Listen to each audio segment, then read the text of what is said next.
From Kenan Stadium in Chapel Hill, North Carolina, this is Tar Heel Illustrated. I'm THI staff writer Jacob Turner, and joining me, like he always does, following a Carolina football or basketball game, our very own publisher, Andrew Jones. And Andrew, saw Carolina lost tonight to Notre Dame, 31-17, the final score on this very field. Right behind us, number 2 team in the country came in and played like the number 2 team in the country. Yeah. Let's start with the offense, Carolina's offense, I should say. After the first 2 drives, they just kind of stalled. We didn't see a lot from them. The second half was really poor from the offense as a whole, but they started off so well with that Emory Simmons catch in the end zone, a lot of momentum. I think everybody was like, okay, this is a typical Carolina offense we're used to seeing. I think we're in for kind of a shootout. I know that's what I was thinking. Then it ends up 31-17. Carolina scores 17 points. So overall, I think offensively, Carolina just really, really struggled. 125 yards, 14 points in the first 2 possessions. The start of the game, they were ready to play. Yeah. They got a stop on defense. They started the first possession at midfield. Mm-hmm. As you said, the Emory Simmons catch really kind of got them going. But I don't think it was anything that at least the players and Max said, it wasn't really anything Notre Dame did. It wasn't an adjustment. They just started winning the battles up front. Yeah. And Carolina had a couple decent runs, and Notre Dame started slowing the run game, and then they were putting pressure on Sam. And honestly, the last 9 possessions that Carolina had the ball, Sam almost never had time. Yeah, no, not at all. He couldn't go through his progression. I think he looked rushed. They looked just totally out of sorts offensively. Here are the numbers.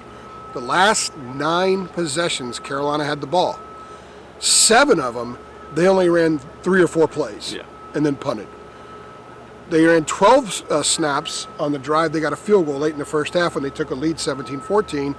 And then they had a 7-play possession in which they totaled 9 yards. So that's it. That's all you need to know. Here's another thing. Here's another stat, too. This actually might be even more mind-boggling. Carolina entered the game number 4 in the country, averaging 563 yards a game. Mm-hmm. They had 265 yards less than that today. Wow. They had finished with 298 yards. So they got whipped at the line of scrimmage, couldn't run the ball. Mm-hmm. 6 sacks allowed. And by the way, in 3 losses, they've allowed 6, 5, and 4 sacks. That's been a theme, yeah. So that's 15 sacks of the 28 that they've allowed this year have come in the 3 losses. When you lose, people love to talk about the bells and whistles in football. They love to talk about the fleet-footed guys that can race down the sideline and catch the ball, poetry in motion, score, and all that kind of stuff.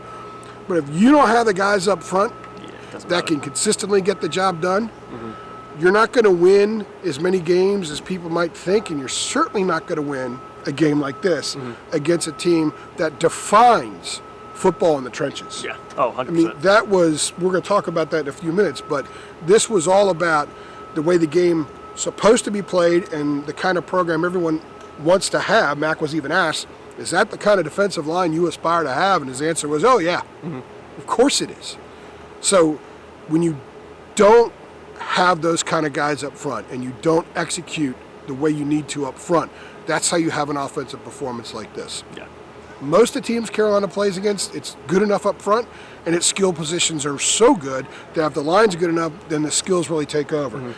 But if the guys up front aren't getting the job done, doesn't matter what kind of skill you have. Exactly.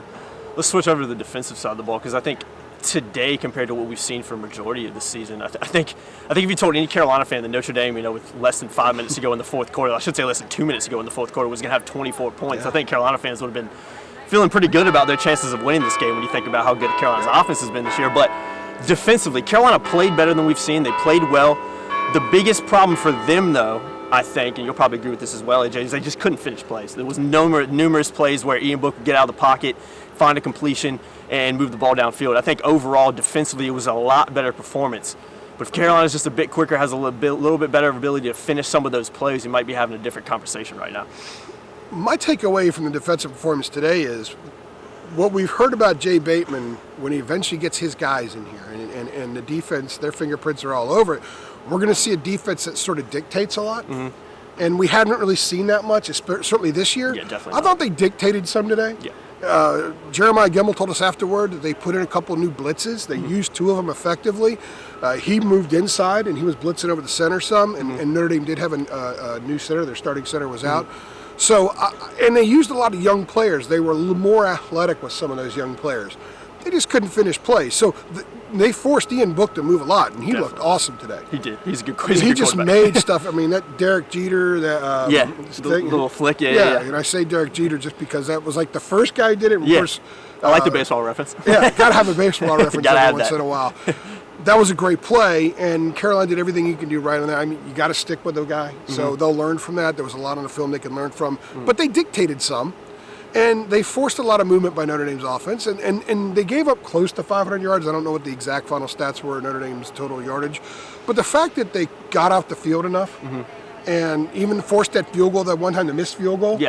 I mean, that was a drive where Carolina gave up some chunks, and they got kind of tough late and ended up forcing a missed field goal that was almost blocked. It kind of felt like the momentum shifted a little bit in Carolina's favor when that happened, but they couldn't build on it. You looked at the scoreboard, and I looked at the scoreboard after that missed field goal, and it's 24-17. Yeah, you're like, wow. I was like, I mean, the defense's job is to not give up points, or give up as few points as possible. That's the ultimate stat. And I think, okay, they give up yards.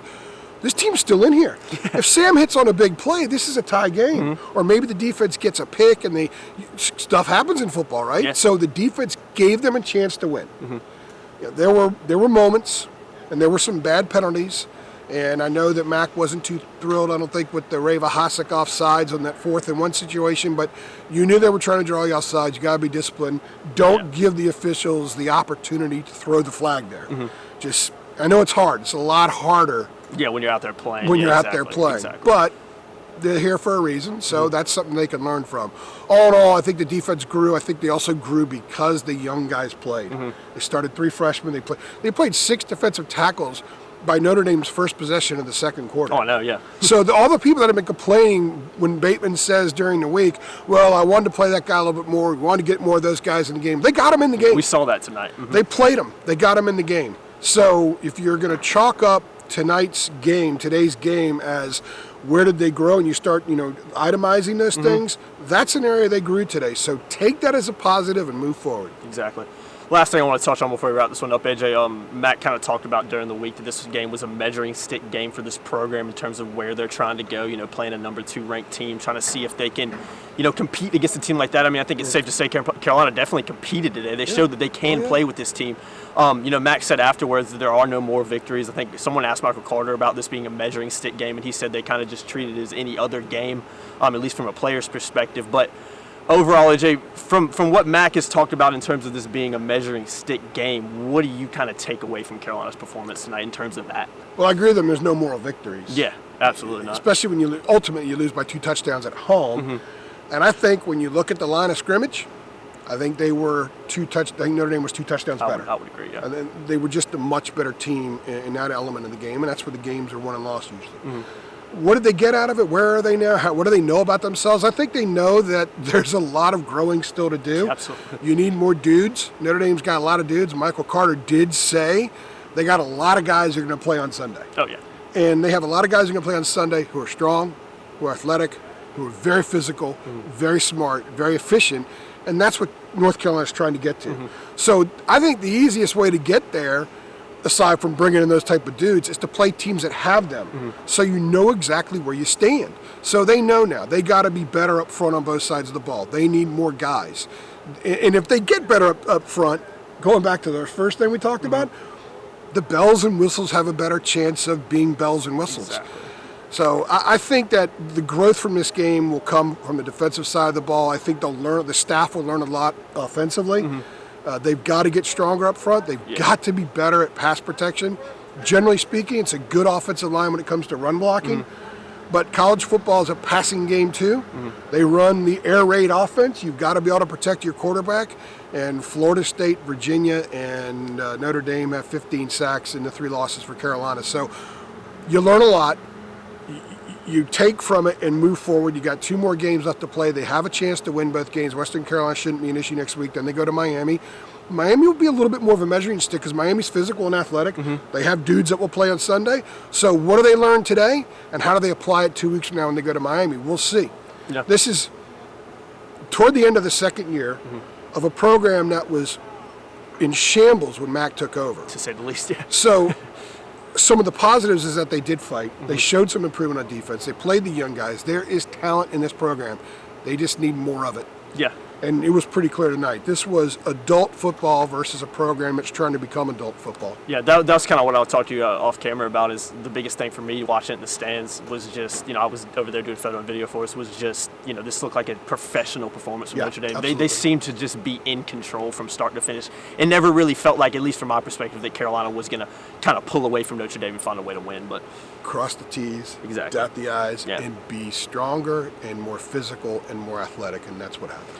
That's going to do it for us. AJ, Carolina falling to Notre Dame tonight, 31-17 in Chapel Hill. As always, guys, if you've enjoyed the video, be sure to like it, be sure to subscribe to our channel, and be sure to share it. We'll see you guys in the next one. Thanks.